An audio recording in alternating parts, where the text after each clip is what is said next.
చలసాని శ్రీనివాస్ గారు, ఈ వక్ సవరణ బిల్లుకు సంబంధించి మీ అభిప్రాయం ఏంటి?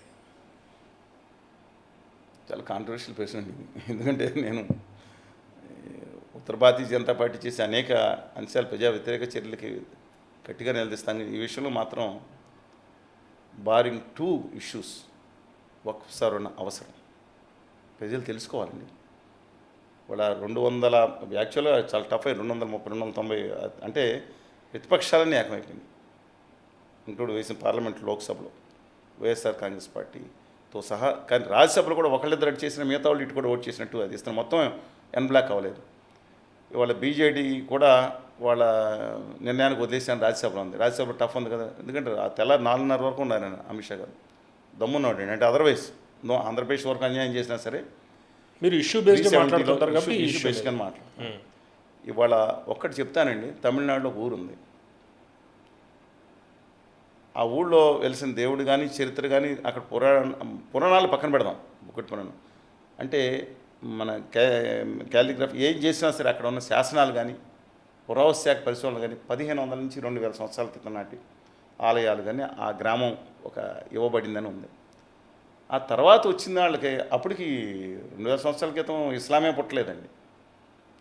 అది మార్చేసి ఆ విలేజ్లో ఎవరో లోన్ కోసం వెళ్తే ఆ విలేజ్లో ఒక గజం కూడా మీకు లోన్ ఇవ్వడానికి లేదు, వక్ఫ్ డిక్లేర్ చేసింది మొన్నే అన్నారు.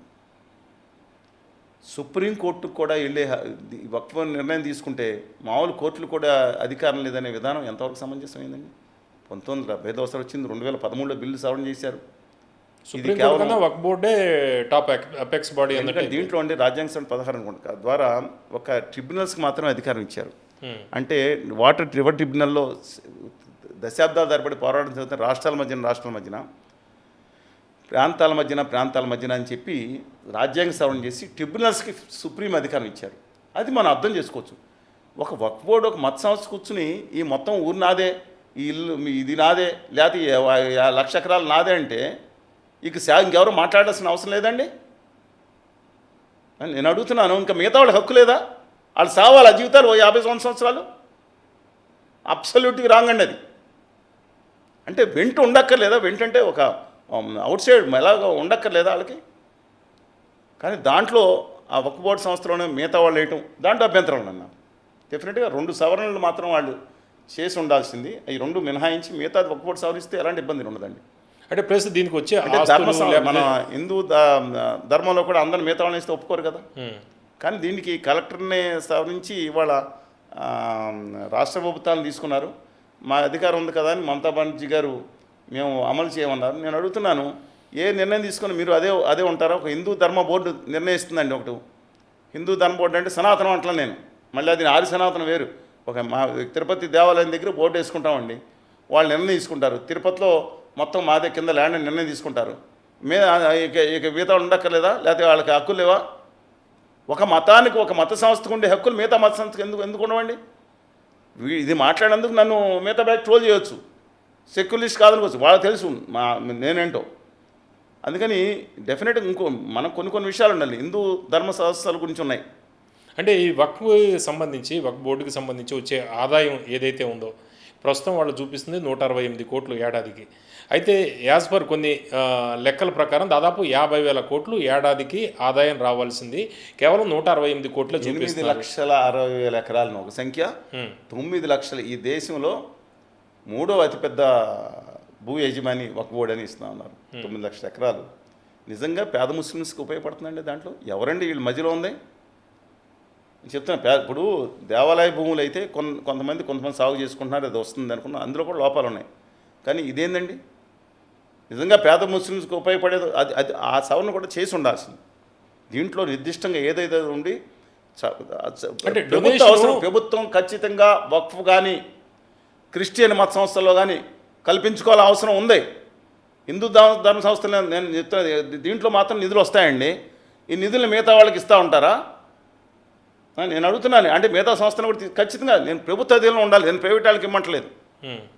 హిందూ సంస్థను కూడా ప్రైవేట్ సంస్థలకు ఇచ్చేసామంటే ఇప్పుడు ఉత్తరాఖండ్లో ఇవ్వచ్చు కదా, మరి ఎందుకు తీసుకున్నారు వెనక్కి? ప్రభుత్వం ఖచ్చితంగా ఉండాలి, కానీ అన్ని మతాలని సమానంగా చూడాలి. నిజంగా మైనార్టీలకు ఇబ్బంది జరిగితే వాళ్ళు ఎక్కువ వాళ్ళ తరఫున మనం ఉండాలి. తాడిది పీడిత వర్గాలకు వెనకమాల మనం ఎలా ఉంటున్నాము, ఇబ్బంది జరిగినప్పుడు ఇద్దరు సమానంగా ఉన్నాయనుకోండి, మన తులసి దళం తాడిది ప్రజల వైపు వేయాలి, మనం బలహీన వర్గాల వైపు ఉండాలి మనం. అలాగే ఇలాగ ఉన్నప్పుడు మైనార్టీలు ఏ దేశం ఉన్నా మరి బంగ్లాదేశ్లో ఈ వక్ఫ్ సవరణ బిల్లు వల్ల లెక్కాపత్రం అనేది కనిపిస్తుంది, పేదలకు ఖచ్చితంగా సరైన వాళ్ళకి రేపొద్దున్న లాభం చేకూరుతుంది అని. ఖచ్చితంగా వాళ్ళు కూడా సామాన్యమైన ముస్లిమ్స్ కూడా న్యాయం జరిగే విధంగా జరిగితే డెఫినెట్గా మనం ఆహ్వానిద్దామండి. అంటే సాధారణంగా మీరు బీజేపీని విమర్శిస్తుంటారు కదా, నేను బీజేపీని విమర్శించను, ఉత్తర భారతీయ జనతా పార్టీని విమర్శిస్తాను. ఆదాని గారి పార్టీ అయితే ఈ వక్ఫ్ బిల్లుని మాత్రం మీరు సమర్థిస్తారు. మనోహర్ జోషి, వాజ్పేయి గారు, సికింద్ర భక్త్ గారు, విజయరాజ్ సింధే గారు, ఎల్కే అద్వానీ గారు వాళ్ళు పెట్టిన 1980లో పెట్టిన పార్టీ 1968 నుంచి 1977 వరకు అధ్యక్షులుగా ఉంది వాజ్పేయి గారు మరియు ఎల్కే అద్వానీ గారు. వాళ్ళని నేను మురళీ మనోహర్ జోషి గారు పెద్ద ఆయన పార్లమెంట్ దగ్గరికి వెళ్తే ఆయన టీ తాగుతారని ఊరిని అన్నాను. చాలా గౌరవమైన వ్యక్తులు వాళ్ళు. నేను ఆ బీజేపీని విమర్శించి 2014లో బీజేపీ అధికారంలో రావాలని బహిరంగంగా నేను కోరుకున్నా కదండి. శ్రీమతి సోనియా ఆంటోనియా అని కూడా మాట్లాడాను, తప్పు మాట చెప్తున్నానండి ఏదైనా కానీ. నేను బీజేపీకి వ్యతిరేకం కాదండి. వీళ్ళు ఆంధ్రప్రదేశ్కి తెలుగు జాతికి చేస్తున్న ఈ గుమా వ్యాపారులు చేస్తున్న దరిద్రానికి నమ్మక ద్రోహానికి నైవంచిక వ్యతిరేకం. నేను ధర్మం కాపాడాలనుకుంటాను, దానికి బీజేపీకి గుత్తేదారి కాదంటున్నాను. హిందూ ధర్మానికి వీళ్ళు కాపీరైట్లు కాదండి, అందుకే నా భావన. బట్ నేను ఇంకోటి కూడా సవరించుకోవాలి. బై ద వే మీ టైం అది వచ్చింది, మీరు అడిగారు కాబట్టి చెప్తున్నాను. హిందూ ధర్మ సంస్థల నుంచి ఏదైతే నిధులు రాష్ట్ర ప్రభుత్వం తీసుకుంటుందో మిగతా సంస్థల నుంచి కూడా తీసుకోవాలి. లేని పక్షంలో అందరికీ సమానమైన న్యాయం ఉండాలి. ఒక తులసిదానం మైనార్టీ లేకున్నా బాధలేదు. నేను ఖచ్చితంగా ఇది అందుకే ఇంకోటి అంటున్నానండి. ఈ మధ్యన ఉత్తర భారతీయ జనతా పార్టీ వచ్చిన తర్వాత కానీ పక్క దేశాలతో చూసుకోండి. ఇవాళ శ్రీలంక రాజు రాజసింగ్ ఆఖరి రాజు తెలుగుడే కదా, నా పతాక నుంచి తెలుగుడే కదా. ఇవాళ నేను శ్రీలంక చాలా వెళ్ళాను. అక్కడ తమిళ్ కానీ హిందువులు కానీ కొన్ని చోట్ల పరిస్థితి చూడండి. బంగ్లాదేశ్ రమ్మనండి, ఎవరైనా చర్చకి రమ్మని ఇక్కడ కూర్చోమనండి. బంగ్లాదేశ్ మనకు సంబంధం ఏంటంటారా? 1971లో ఇండియా ఎంత కోల్పోయిందండి బంగ్లాదేశ్ యుద్ధం అంతా. దాన్ని రిలబేట్ చేయటం కాదు, 1 కోటి మంది శరణార్థులు తీసుకున్నాం. అతలాకుతం అయిపోయిన జీవితాలు 1971లో. ఇవాళ బంగ్లాదేశ్లో ఏం జరుగుతుందో మాట్లాడమనండి.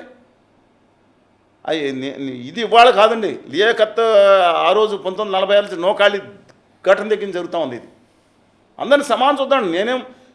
నేను చావా సినిమాలో కూడా అసందర్భంగా కొన్ని ఉన్నాయని మాట్లాడినాను. Entirely different. కానీ ఇదేంటండి వన్ సైడ్ అన్నాడు. దీనివల్ల కదా ఉత్తర భారతీయ జనతా పార్టీ ఒక స్వేలో తీసుకెళ్తుంది.